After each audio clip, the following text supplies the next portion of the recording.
Ngayong hapon, babalikan po natin ang isang kwento ng Wish Ko Lang na talaga namang tinangkilik at minahal niyo noon.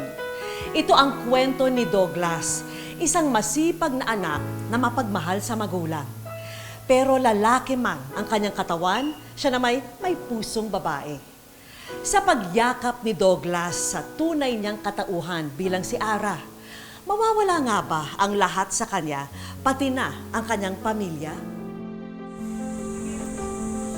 Nay, miss na kita talaga. Nay, I miss you so much. Tay? Ano naman yan, ha? Tay? Ha? Tay? Di ba sabi ko sa'yo? Sayaw. Wala akong anak na bakla! Wala na yung nanay mo rito para kung hindi niya kabaklaan mo! Tay, No. tama na po! Sasayaw ka pa. Hindi! Ate! Tama na po! Ano ba, Tay? Tama na! Ate, tama lang yan kay Kuya para magtino. Hindi kita titigilan hanggat hindi ka nagiging lalaki! Tay naman! Isa, ano bang problema niyo kay Douglas? Wala namang mali sa kanya. Sus, ate, ipinagtanggol mo pa. Palibasa ikaw, walang ibang inisip kang makbaglandian dito. Hoy! Tigilan mo yung pananalita mo, ha? Ikaw ang pinakabunso, pero ikaw ang pinakasalbahe. Bakit? Anong mali sa sinabi ni Isa? Hoy! Ikaw kayong dalawa niyang kapatid mo. Pareho kayong walang silbi! Leche!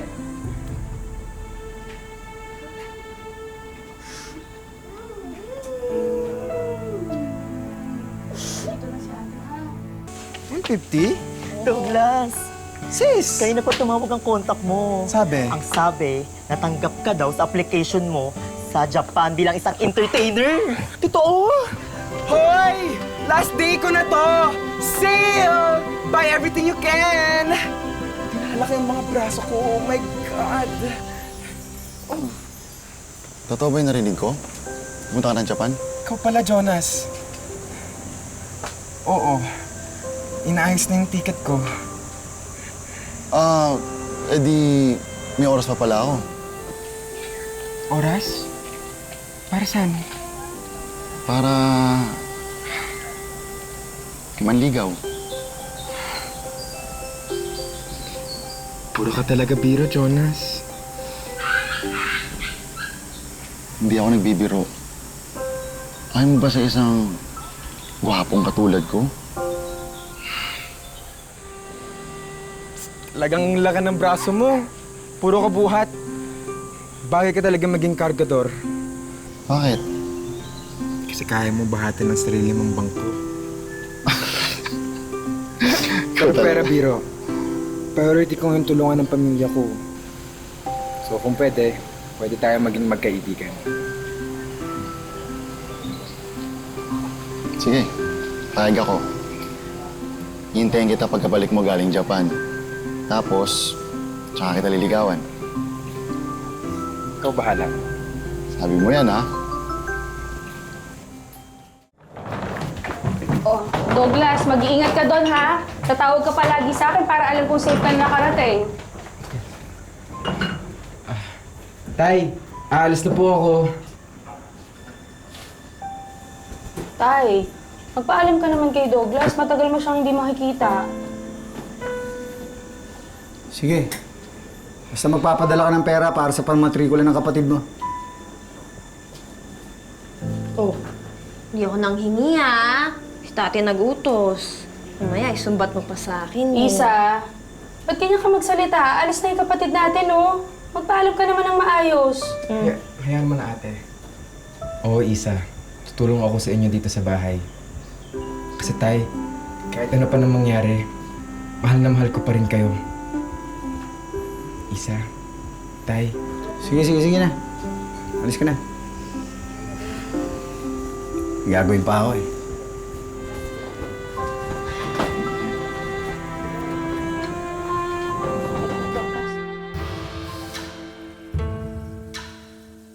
Yo, kasama minasan.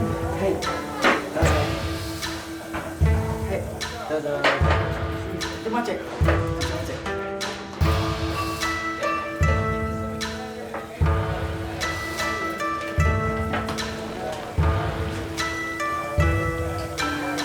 美人さん。美人ですね。お名前は？私はアラです。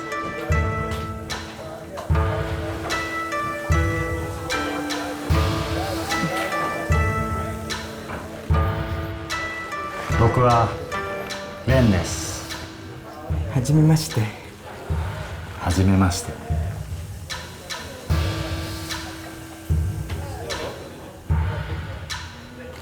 乾杯。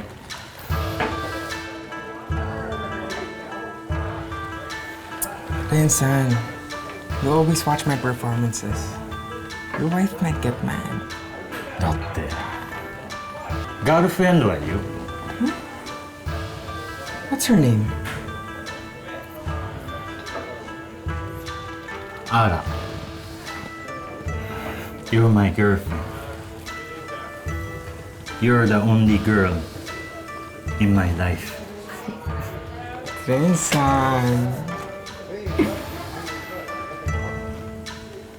You're so beautiful. But you know, you can be more beautiful.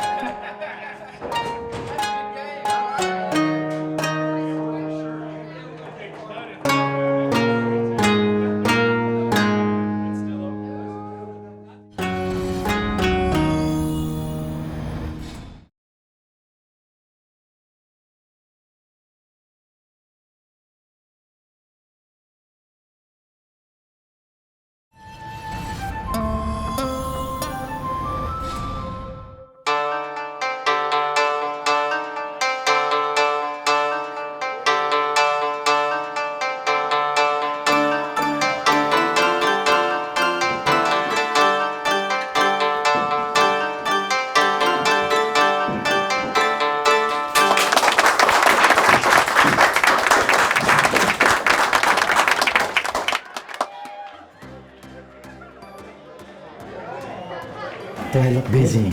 すっごい美人。完璧。Perfect. I only did this because of what you want. I think your sister called me.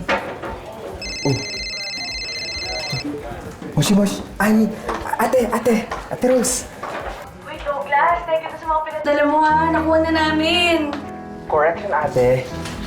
It's Ara ngayon. Okay, fine. Ara. Hoy, totoo ba yung mga pictures na pinadala mo? Nagpagawa ka talaga ng dibdib tsaka balakang? Oo, ate. It's true. Alam mo, masaya ako para sa'yo. Well, katawan mo naman yan, kaya susuportahan kita. Pero ha, ikaw na talaga. Ikaw na talaga pinakamaganda sa ating tatlo magkakapatid. Ay, teka, andito si Tay. Wait lang ha, gusto mo ba kausapin? Tay! Ano nga pala, oh? Si Ara. Sino Ara? Si Douglas, baka gusto niyo po kausapin. Tay, Ayokong kausapin yung Douglas na yan. Tuluyan ng sinaniba ng demonyo utak. Tingnan mo kung anong pinagagawa sa katawan. Oh, narinig mo, Kuya Douglas? Kung nga di pinapayagan magpabutas ng tenga tapos ikaw, magpa-opera ng buong katawan? Eh, anong totoo ngayon sa'yo? Hindi ka na tao, isa ka ng roba. hoy, masaya kaya ako sa desisyon ko. Ito na ang tunay na ako. Kaya sana, matanggap niyo rin. Aba kuya, kahit kailan hindi ka namin matatanggap ni tatay. Ano bang problema niyo ni tatay? Wala namang mali kay Are. Douglas! Ara-ara. Ara.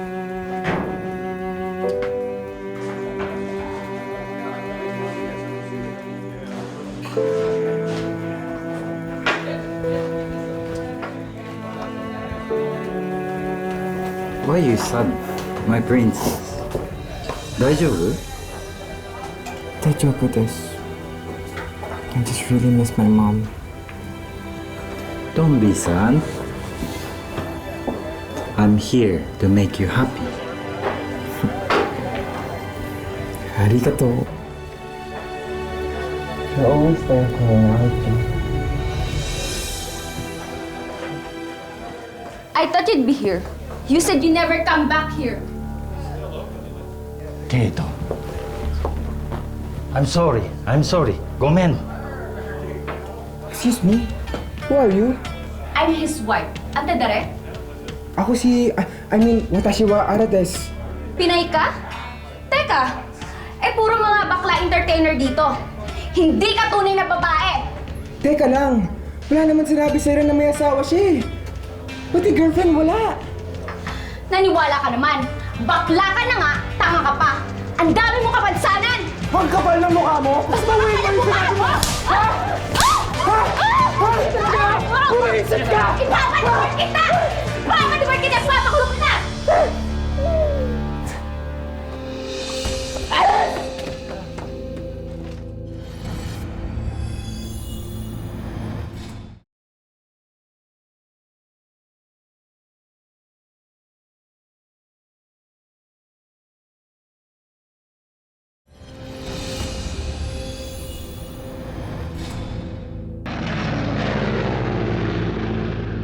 Oh, Douglas! Ay, Ara!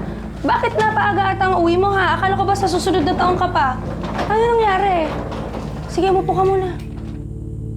Ate, wala pa akong isang taon sa Japan. Na-deport ako agad. Okay lang yun. Mas gusto ko nga nandito kayo, magkasama tayo. Di bale, tutulungan kitang makahanap ng trabaho. Ha? Huwag mo nang isipin yun. Halika na, magpahinga ka na muna. Halika, pag-aanda kitang pagkain. Kuya? Ay, so paano? Magkatrabaho siya dito? Sino tatanggap dyan? Ay, sa bagay, pwede ka dun sa mga bar sa Manila. Ate, may konting ipon pa ako, Ate Rose. Itagin natin pampuhunan sa karinderya. Papagandahan na natin yung pwesto natin. Yun ang naman talaga ang pangarap ni Nanay. Oo, huwag kang mag-alala ha. Tutulungan kita maabot yung mga pangarap mo. I'm sure matutuwa si Nanay. Di ba sabi ko sa'yo ka nang babalik dito? Hindi ko kailangan na mapalamunin dito.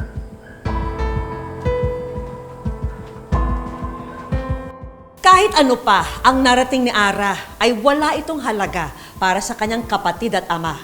Pero talagang mapaglaro ang tadhana dahil may isang matinding dagok pa palang darating na sisira sa mga pangarap ni Ara. Isang tao mula sa nakaraan niya.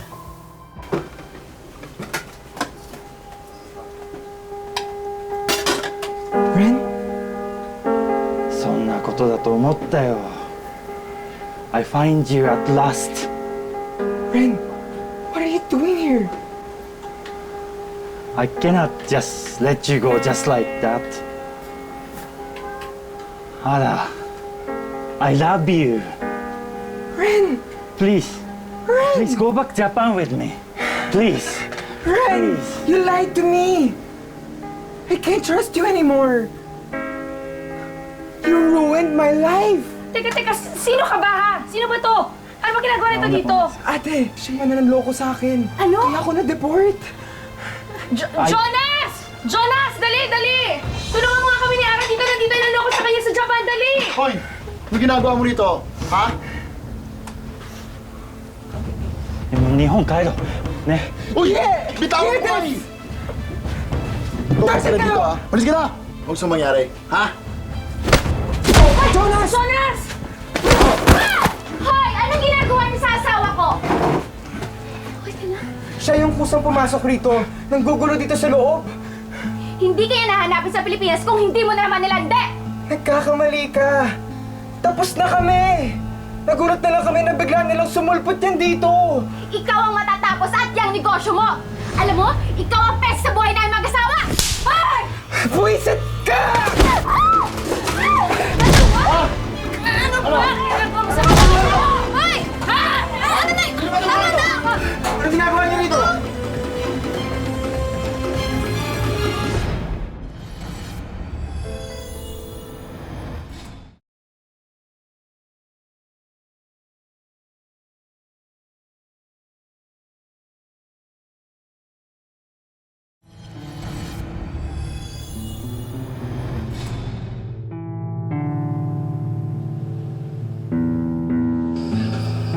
Wala sa akin, nanay. Nay! Nay! Nak! Oh! Ay. Nandito ka na.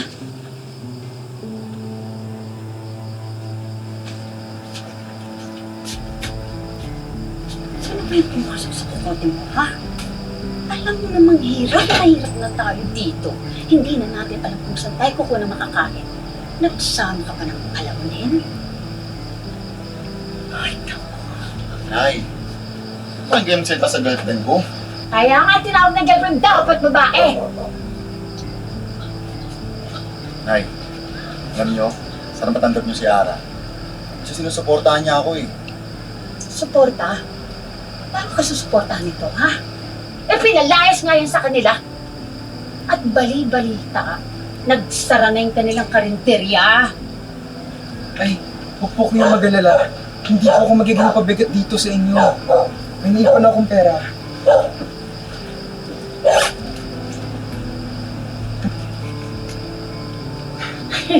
At maghahanap ako agad ng trabaho.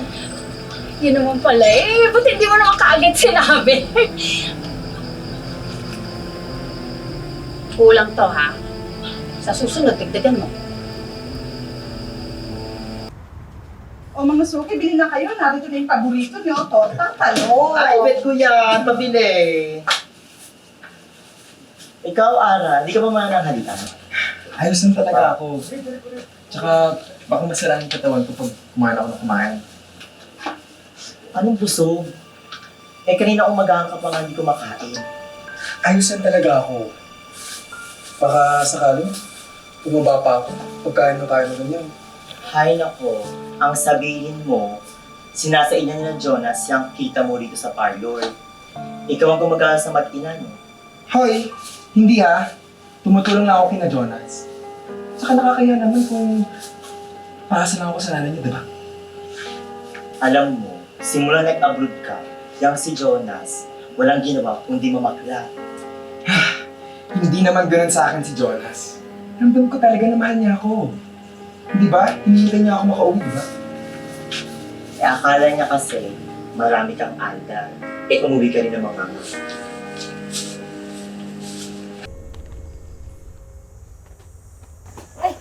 Ara! Ay, ba't nandito ka na? Kasi monthly po namin ni Jonas, kaya nagpaalam ako sa parlor kung pwede kami lumabas. Ah? Asa na ho siya? Wait, sandali lang. Batang aga mo. Baka gusto mo na maupo. Okay lang po, tita. Hindi Hindi. na po ako mapakali. Pagod ka, sige na, maupo ka muna. Okay lang. Ara? Jonas. Jonas, saan ka ba pupunta? Ito naman eh. Sino ka? Ikaw, sino ka, ha? Eh, shota ako ni Jonas. Jonas, anong ibig sabihin nito? Niloko mo rin ako? Ara,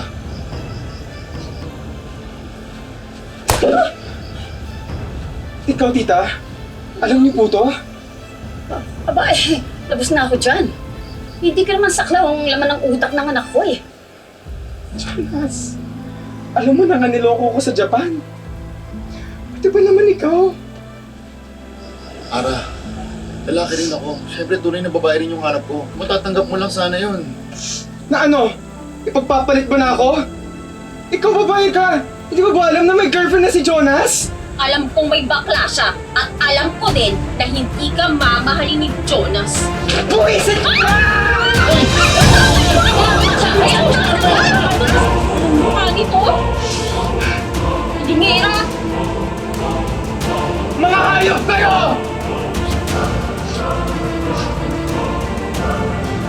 Mga hayop kayo! Ara, tama na, umalis ka na lang. Ginamit nila ako! Douglas, umalis ka na!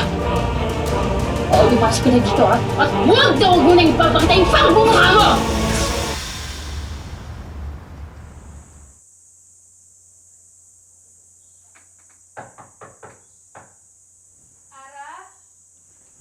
Ate? Ara! Ate! Ano ba nangyari sa'yo? Nag-aalala ako sa'yo. Ha?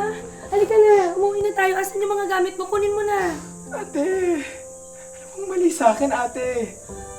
Bakit walang gustong tumanggap sa akin? Bakit walang tunay na nagmamahal sa akin?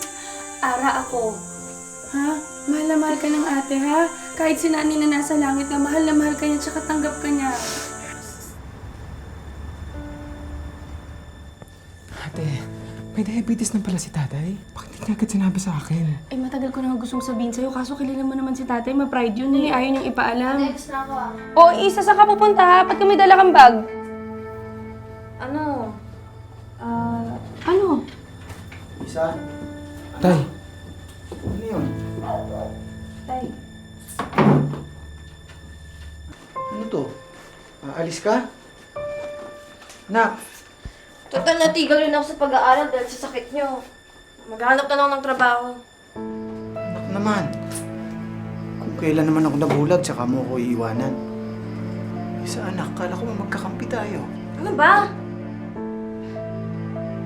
Kayo ang gumawa niyan sa sarili ninyo. Kaya kayo nagkaganyan dahil sa bisyo ninyo eh. Tayo may sarili din akong buhay. Kailangan ko muna unahin yung sarili ko. Saan ka pupunta, anak? Kailan ka ba?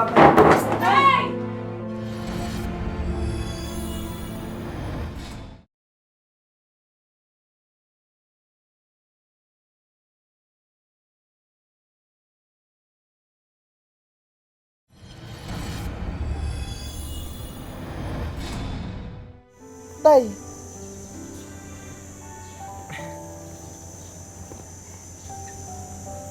Tay, okay ka lang? Sigurado ka ba, anak, na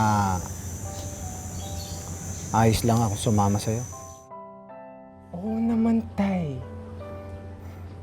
Busy ngayon si ate at wala na mag-aasikaso sa'yo.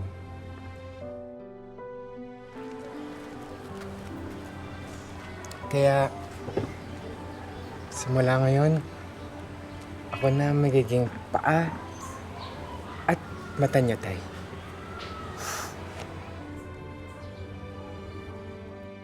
Salamat, anak. Ang taong sobra-sobra daw kung magmahal, sobra-sobra din kung masaktan. Pero sa kabila ng mga nagawa ng kanyang ama sa kanya, sa huli, mas pinili ni Ara na magkaayos silang dalawa. Ngayon, si Ara na ang nagsisilbing mga mata at paa ng kanyang tatay. Siya na lang kasi ang tanging may malasakit at kinakapitan ng kanyang ama na halos mabubulag na at hindi na rin nakakalakad. Sa ngayon po, ako na lang po ang nag-aalaga sa tatay ko. PWD na siya, yon. Ang nagme-maintenance na siya everyday sa sugar. May depression na po yung mata niya. Alam naming hindi madali ang pinagdaraanan ngayon ni Ara dahil sa sakit ng kanyang tatay. Kaya naman agad kumilos ang aming team para tuparin ang mga wish ni Ara para sa kanyang pamilya. Hi Ara! Welcome sa Wish Ko Lang! Kamusta ka na?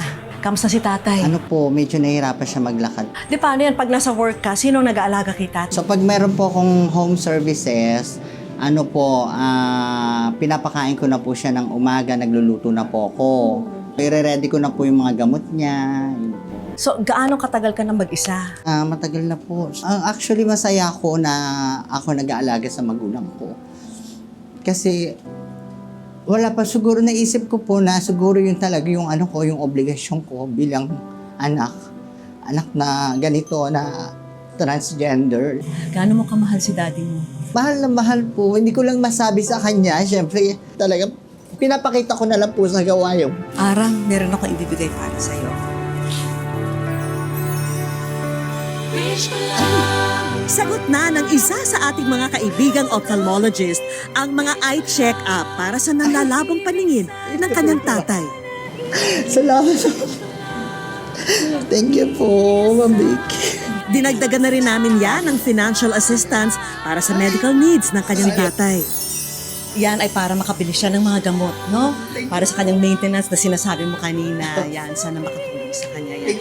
At bukod dyan, meron pa tayong mga regalo para sa'yo. Samahan niyo ako. May regalo rin kaming iba't ibang mga negosyo para sa kanya. Unang-una, alam ko gustong-gusto mo ito. Vanity kit para sa'yo. Tapos meron tayong blower. Tapos meron tayong pamplansya ng buhok. At tapos meron din tayong ito. Yan yung beauty mirror, ha? Oo, para sa mga home service business mo. Sinamahan na rin namin yan ng mga hair product, makeup product, at mga beauty product na pwede rin itinda ni Ara. May regalo rin kaming isang facial spa business package para mas bumongga ang kanyang home service business. At isang basic facial training course para mas mahasa pa ang kakayahan ni Ara sa pagpapabeauty ng iba. So ito naman para makatulong ka sa skin maintenance ng mga clients mo. May regalo rin kaming Wish Ko Lang Savings, tulong pinansyal ng aming programa para kina Ara at Tatay Felix. Maraming salamat po, Miss Vicky. Thank you. Mga kapuso, lagi po nating tatandaan, hanggat hindi tayo napapagod, humiling at maniwala, hindi tayo mapapagod lumaban sa buhay.